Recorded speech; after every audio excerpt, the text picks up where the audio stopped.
Hi guys, today we're taking a look at the latest flight sim accessories from Moza Racing. This is their professional Moza AB9 force feedback base, flight sticks and other flight sim gear. Details are in the description below, including purchasing links. So Moza has built a reputation as one of the leading brands in sim racing hardware, and with them launching their new range of flight sim gear, which they say is a natural progression for them as they have a team of automotive engineers for sim racing drivers and sim pilots. So I'll be taking a look at Moza's new force feedback base together with their flight stick and side stick. I'll take you through the main features and what it feels like together with how it performs on flight simulation games. But before I begin, if you're new to the channel, hope you can support me by subscribing and hitting the bell icon to get notified of my next release. And if you have any questions, let me know in the comments below. Let's begin with the Moza AB9 force feedback base. In the packaging you get some instructions, some Moza flight stickers, a power adapter, a bag containing the force feedback base, a power cable with a kettle connector, a USB-A to USB-B cable, and finally a bag containing accessories. Taking a closer look at the base, it's made from an aviation grade aluminium alloy, with it having dual servo motors providing a peak torque of 12 Newton meters or a constant 9 Newton meters of torque, and is only compatible on a PC and not a console. At the top you've got the connection point for a flight stick. Over to the back there's a gap for 2 T-slot nuts, and at the bottom you've got your connection ports consisting of a USB-B port, 4 RJ12 ports, a power input and a power button.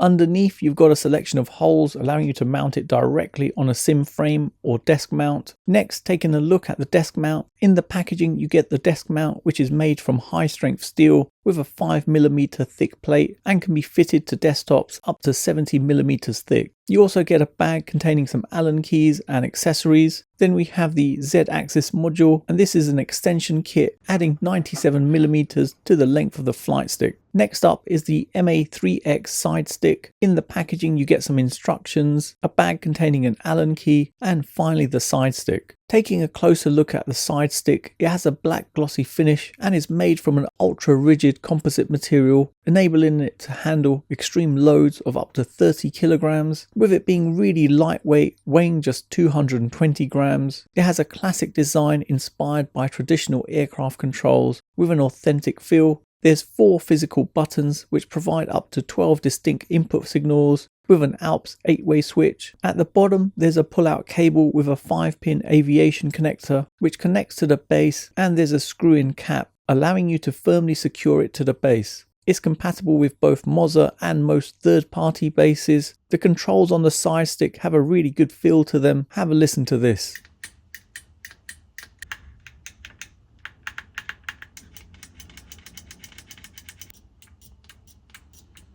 Last but not least, we have the MH16 flight stick. In the packaging you get some instructions, a bag containing 3 Allen keys and a couple of screws, and finally the flight stick. Taking a closer look at the flight stick, it has a matte black finish and is made from aluminium alloy with a really good build quality. The design is iconic and used in fighter aircraft with a detachable side component, with it being heavier than the side stick, weighing 510 grams. There's 11 physical buttons, with one of them being an ALPS 8-way switch. It can provide up to 30 distinct input signals. At the bottom there's a pull-out cable with a 5-point aviation connector which connects to the base, and a screw-in cap allowing you to secure it firmly to the base. It's also compatible with both Moza and most third-party bases. The controls on the flight stick have a really good feel to them. Have a listen to this.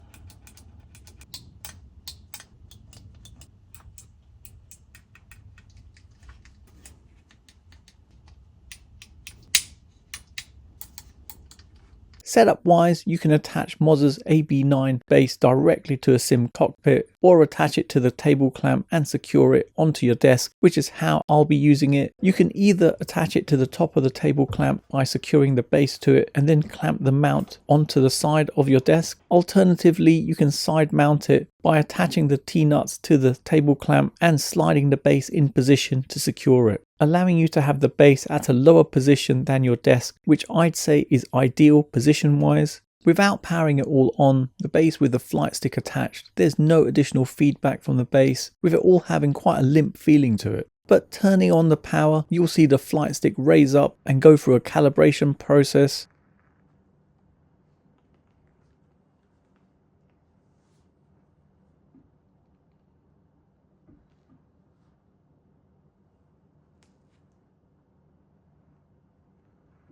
and now you can feel the feedback from the bass. Now coming over to my PC, you'll need to install Moza's Cockpit software. This app lets you customize settings of each of Moza's devices you have connected. So in my case, the AB9 Base and the MH16 flight stick, but you can also see a couple of additional accessories like the rudder pedals and throttle that'll be coming at a later stage. For the flight stick, you can select your grip and change your hat switch mode between D-pad and button, together with being able to test out the different buttons. Selecting the base, in there's a selection of presets for different games. In basic settings, you can adjust the torque and feedback levels and calibrate the different axis inputs. Then there's expert settings, telemetry force feedback, axis travel, axis force, and special, giving you a good amount of granular customization. You'd need to use the Moza Cockpit software to launch games to play with the AB9 base and accessories, but compatibility is limited to 7 games at the moment. So in this instance, with DCS, Microsoft Flight Simulator and X-Plane 12 are included in the list of supported games. Let's test this out with DCS, so Digital Combat Simulator, which I've installed via Steam and configured to launch from the Moza Cockpit software. This is the first time I'm trying a flight sim with a force feedback base. So in DCS, selecting instant action and the flight you want to experience, just before you begin your flight, you'll see the flight stick start vibrating, giving a heavy amount of force feedback. Now once you jump in and begin your flight, the flight stick immediately becomes active. There's less vibration on there and you can feel the force feedback come through to the flight stick, feeling very smooth, giving a comfortable amount of feedback. And control wise, it felt really responsive, again with a smooth feel to it. If you performed an aggressive maneuver, so a sudden dive or heavy incline, you'll feel this feedback on the stick with it begin to judder. So in terms of maneuverability, I'd say it feels really good with the force feedback actions coming through really well. The base was very quiet even after flying for a couple of hours, with it remaining quite cool.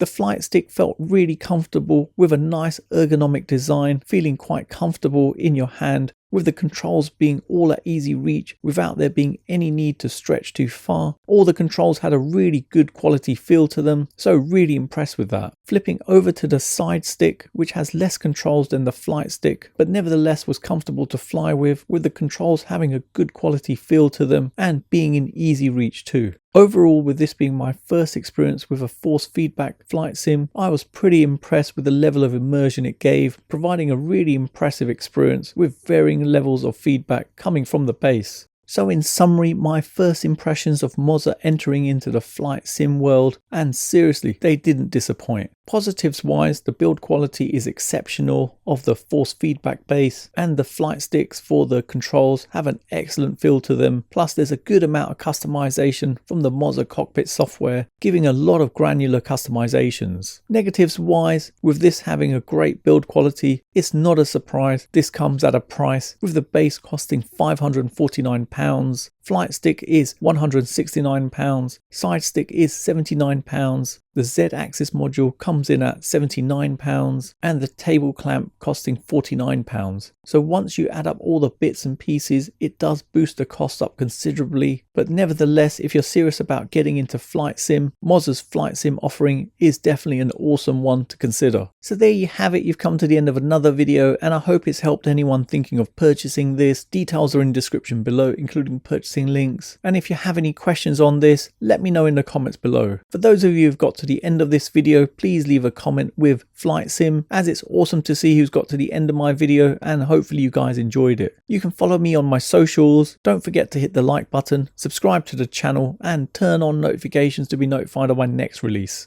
Thanks for viewing, and see you in the next one.